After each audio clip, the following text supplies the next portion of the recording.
falando agora da crise na Venezuela, olha só, os Estados Unidos estariam tentando negociar a concessão de uma anistia ao ditador venezuelano Nicolás Maduro em troca de que ele aceite deixar o poder.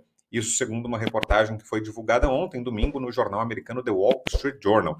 Segundo a publicação, com base em fontes do governo norte-americano, Washington está cogitando oferecer perdão político e garantias de não perseguir Maduro nem os principais dirigentes de seu governo. E aí, Salles, o que acha dessa possibilidade? Seria viável uma anistia do governo americano ao Maduro? Seria uma forma de encerrar a ditadura? Te agrada a ideia ou não?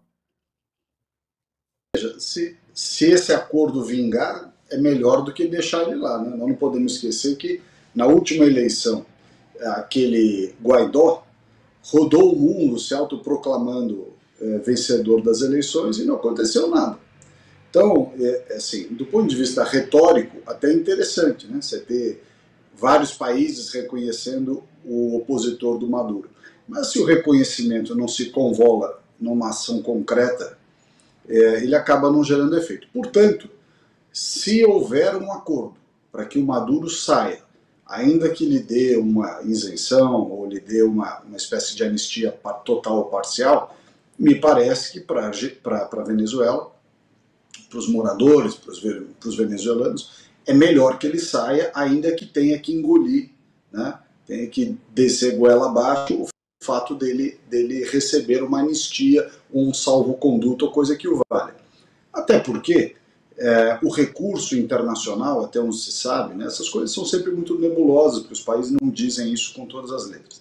Mas os recursos internacionais, se não estiverem na Rússia, no Irã ou na China, eles não podem circular. Ele vai ficar meio que proibido de usar o dinheiro do narcotráfico que eles produziram ao longo desses últimos anos. Claro, isso tudo em condições normais de temperatura e pressão, né? O ideal mesmo era que ele saísse do poder direto para a cadeia, não tem dúvida, com todos os crimes que cometeu e tudo isso. Agora, a pergunta pragmática que deve ser feita é: os países estrangeiros vão usar a força para invadir a Venezuela e tirar o Maduro na porrada? Não acredito, sinceramente não acredito, até porque com o apoio que ele tem de Rússia, de Irã, de China e tudo isso, uma medida de força na Venezuela certamente criaria aqui no nosso quintal, na América do Sul, os americanos também não querem isso, criaria aqui uma situação de conflito na América do Sul, conflito bélico, estou dizendo.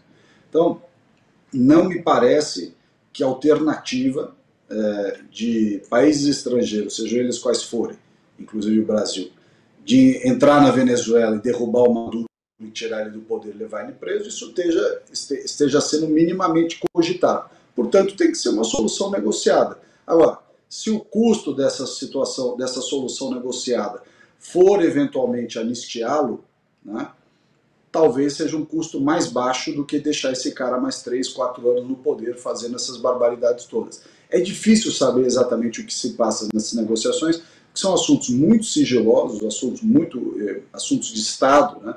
E você vê muitas vezes as pessoas dando opiniões como se tivessem informação privilegiada, e não tem informação privilegiada coisa nenhuma. Então, o fato é que, para o povo venezuelano, a pior opção, certamente a pior opção, é ele continuar. Talvez a opção intermediária seja ele sair com a tal da anistia, e a melhor opção era ele sair preso, realmente. Agora, Consta, tem que ver do outro lado também, né, se há disposição, né, do Maduro, dos aliados dele do regime, em aceitar essa negociação, né? Você vê clima para isso? Não, eu concordo com a análise do Salles, mas eu descarto essa saída, não existe isso. Por vários motivos. Bom, primeiro, o governo americano já negou que tenha feito essa proposta que o Wall Street Journal diz que fez.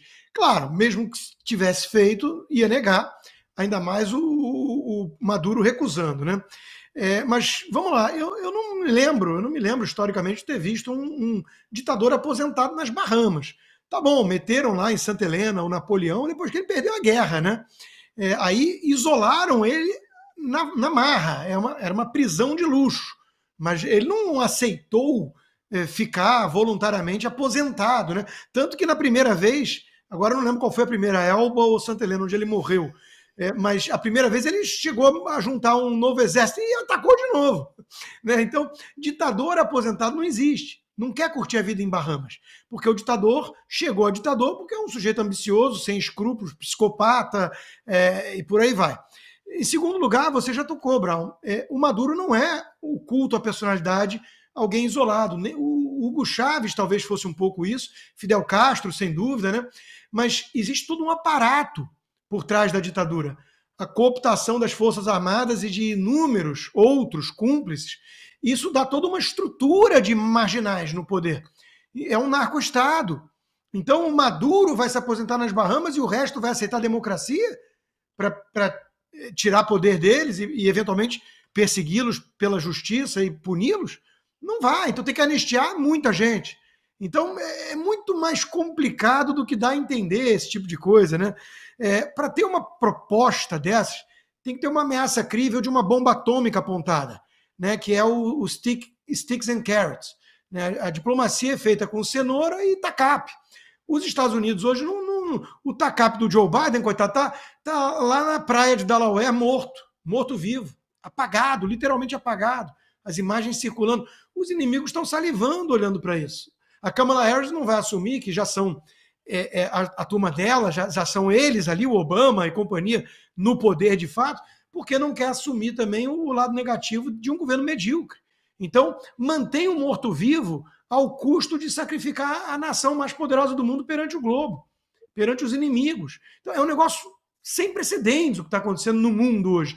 E o Salles lembrou muito bem, o Maduro não só não está sozinho domesticamente, como eu falei agora, como internacionalmente. Todo mundo sabe que o regime do Maduro sobreviveu até hoje porque tem Rússia e China por trás. E os ayatolás malucos, Lula e a turma da segunda divisão, que não oferecem o mesmo perigo. Mas a Rússia e a China estão por trás.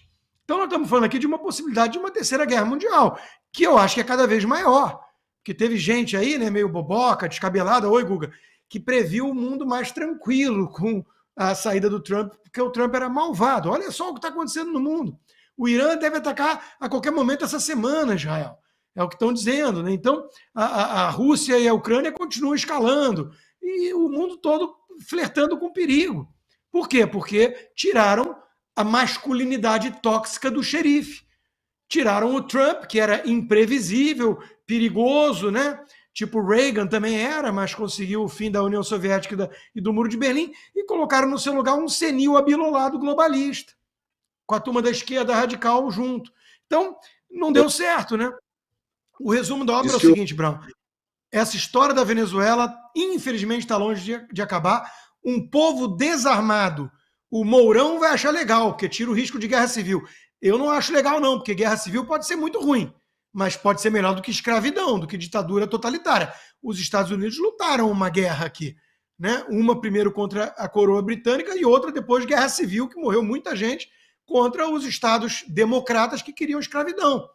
Então, veja, o Elon Musk andou tweetando, né? Hugo Chávez desarmou a população que hoje não consegue se defender da ditadura. É exatamente isso. Historicamente, todo potencial tirano começou desarmando o povo.